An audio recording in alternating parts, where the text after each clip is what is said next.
What's up, everyone? And welcome back to the channel. Today, we're diving into something truly special, something legendary. We're already talking about the time the one and only Dave Chappelle sat down to watch the very first episode of Naruto. Yeah, you heard that right.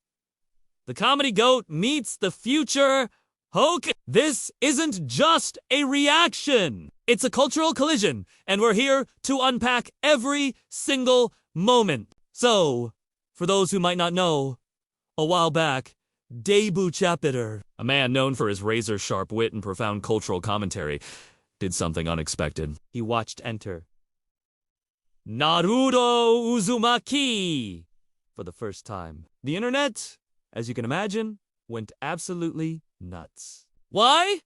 Because it's not just about a comedian watching a cartoon. It's about a master storyteller experiencing the beginning of one of the most iconic stories ever told. What would he think? Would he get it? Would he roast it? Let's find out! The video starts, and you can see Chappelle getting settled. He's got that classic, curious look on his face. The opening theme, Rocks by Hound Dog, kicks in. You know the one? That legendary guitar riff? Instantly, you see a little head nod from Dave. He's feeling the vibe. He says something like, "All right, I see you.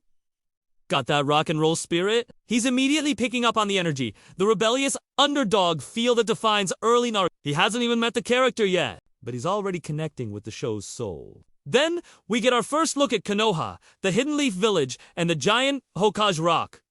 Chappelle leans in, intrigued. He's looking at the faces carved into the mountain. He points and asks, "So those are the old bosses?"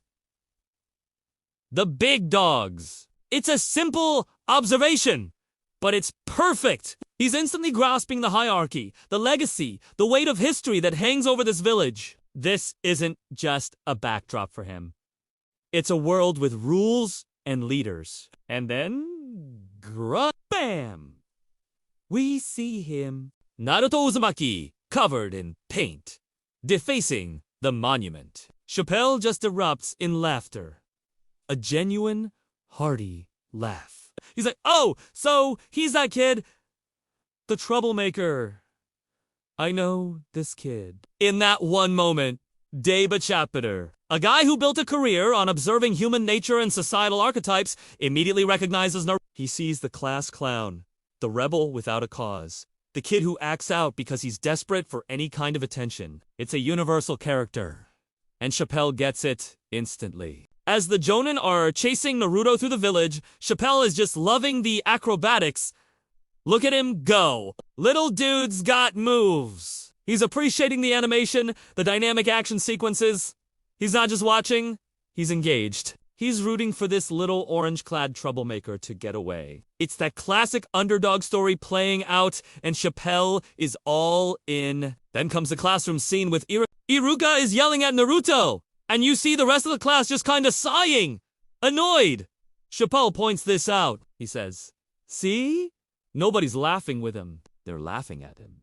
This is where the comedy genius in him starts to analyze the social dynamics. He understands that Naruto's pranks aren't just for fun. They're a cry for help, a desperate attempt to be seen in a world that largely ignores him. He's already peeling back the layers of the character, moving past the surface-level gags. The moment Naruto fails the graduation exam, the clone jutsu is a key point.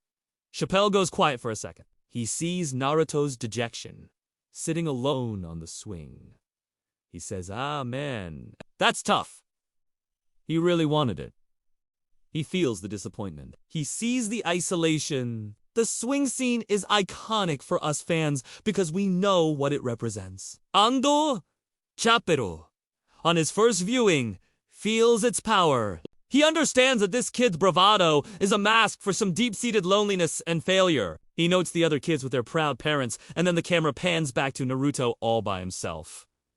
Chappelle just shakes his head slowly. "That's cold," he says. "That's a cold world for a little man." Then Mizuki enters the picture, acting all friendly. Chappelle, ever the keen observer of people, squints at the screen. He's immediately suspicious. "I don't trust this guy," he says.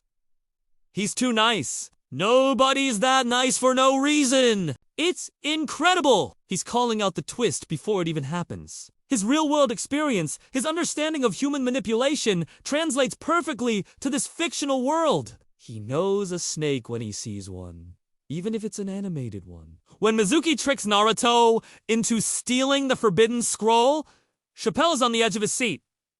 He's like, "Don't do it, man. It's a setup!"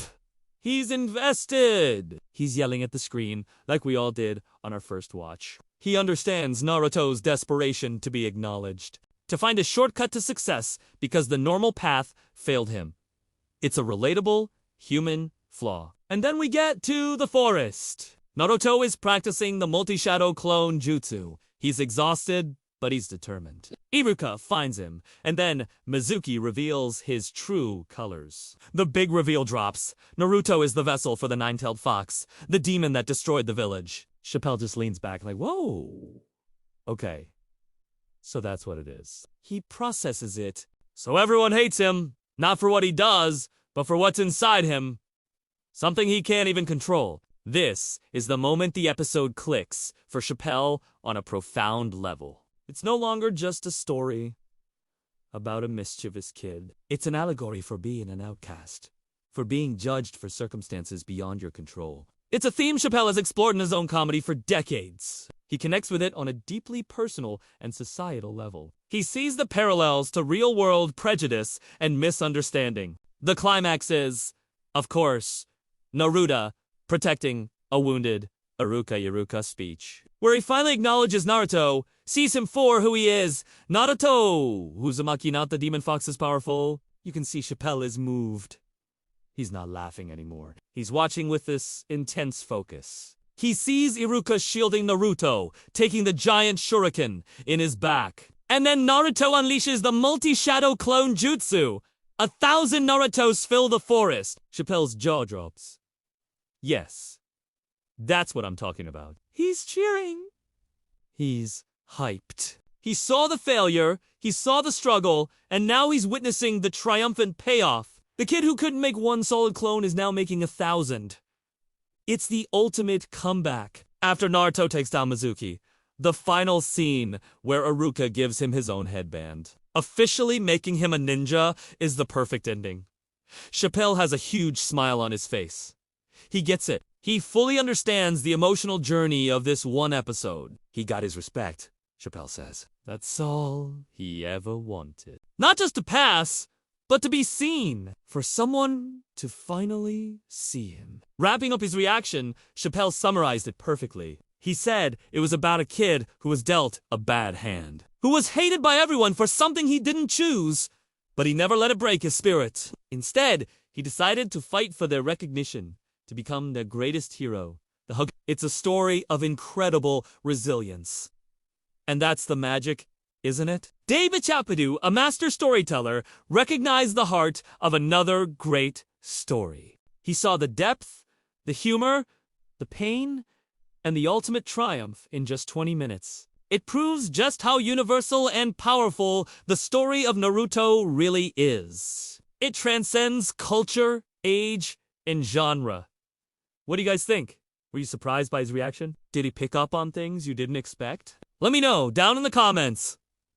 This was an absolute blast to break down. It just goes to show you, true greatness recognizes true greatness. Thanks so much for hanging out with me today. If you enjoyed this video, do me a huge favor and hit that like button. And make sure you subscribe and turn on notifications so you don't miss our next deep dive. Until next time, believe it.